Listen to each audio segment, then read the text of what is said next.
কাজ করতে যদি আপনার লজ্জা হয়, গরুর গোবর পরিষ্কার করতে যদি আপনার লজ্জা হয়, গরুর ঘাস কাটতে যদি আপনার লজ্জার হয়, তাহলে আপনি কখনোই খামার করতে যাবেন না। কারণ হচ্ছে মানুষ দিয়ে কখনোই খামার পরিচালনা করা যায় না।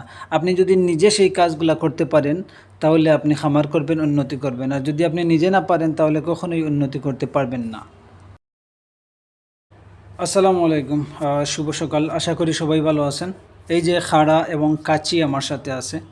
তো আমি আজকে কোথায় ঘাস কাটতে যাচ্ছি, আমার সাথেই থাকুন, ইনশাল্লাহ আপনারা দেখতে পাবেন। এই যে দেখতেছেন, রাস্তার চারপাশে আমাদের বাড়ি থেকে আমাদের যে মসজিদটা আছে, ঠিক ওই মসজিদের রাস্তায় আমি কিছুদিন থেকে খেয়াল করেছি, রাস্তার চারপাশে রাস্তার দুই পাশে মানে অনেকগুলা গাছ হয়েছে। সেই গাছগুলা হচ্ছে আমাদের সিলেটি ভাষায় সেই গাছগুলা হচ্ছে এই যে বিন্না, যেটাকে বলা হয়, আমরা সিলেটি ভাষায় এটাকে বিন্না বলা হয়। ইকর না, ইকর হচ্ছে একটু শক্ত এবং লম্বা যেটা হয় সেটা হচ্ছে ইকর।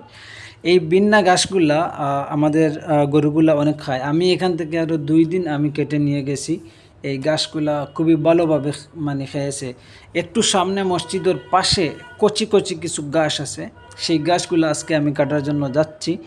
আর এই এই পাশেও এখন যে জায়গায় আমি যাচ্ছি, এর চারিপাশে দুই পাশেও ঘাস আছে, এগুলা একটু শক্ত হয়ে গেছে, পাকা হয়ে গেছে। আমি কিন্তু এইগুলা নিব না, কারণ পাকা ঘাসগুলা গরু খাবে না। আমি একটু নিব কচি ঘাস যেগুলা, এইগুলা। তো আমার সাথেই থাকুন, দেখতে পাবেন আমি কি ঘাস কাটি। এবং এই ঘাসগুলা আমি আগের 2-1টা ভিডিওতে দেখেছিলাম। ওই যে অনেক দূর আমাদের বাড়ি, আর ওই যে আরও একটু সামনে যাব, ওই যে সামনে মসজিদ, ওই মসজিদের পাশেই যাব। তো আমি আগের ভিডিওতে দেখছিলাম যে দেখাইছিলাম যে আমার গরু কীভাবে ঘাসগুলা খায়। এখানে কিছু কচু আছে, আমাদের গ্রামের মহিলারা কচু কিন্তু খুবই মানে ভালো ভালো পায়, খুবই সুস্বাদুভাবে বাজি করে কচু ওগুলা খায়। এই যে দেখেন ঘাসগুলা, এই যে ওই যে অনেক দূর থেকে আমি এখানে চলে আসছি। প্রায় 5 মিনিটের রাস্তা আমাদের বাড়ি থেকে, যে জায়গায় এসেছি মসজিদ, আর মসজিদের ঠিক নিচে এই জায়গায় এই যে দেখেন কাঁচা। এই যে আমি প্রায় অর্ধেক কাটা কেটে ফেলেছি। এই যে দেখেন একেবারে কচি, এগুলা গরু এত মজা করে খাবে, ঠিক আছে। তো এখানে অনেকেই বলতে পারেন যে ভাই আশপাশ মানুষজন আছে, সকাল 7টা বাজে, মানুষজন আছে, ঠিক আছে, বাট কাজে আপনি লজ্জা করলে আপনার কোনো কাজ হবে না। এখান থেকে যদি আমি এক কাটা ঘাস কেটে নিয়ে যাই, তাহলে আমার আজকের দিনের আমার 2টা গরুর হয়ে যাবে।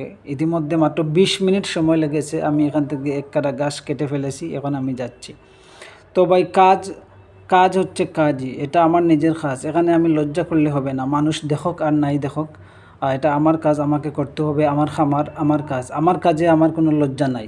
আপনারা যদি নিজে খামার করতে চান, নিজেরাই কাজ করবেন। মানুষ দিয়ে যে কাজ করাবেন সেটা কখনোই মানে ভাববেন না।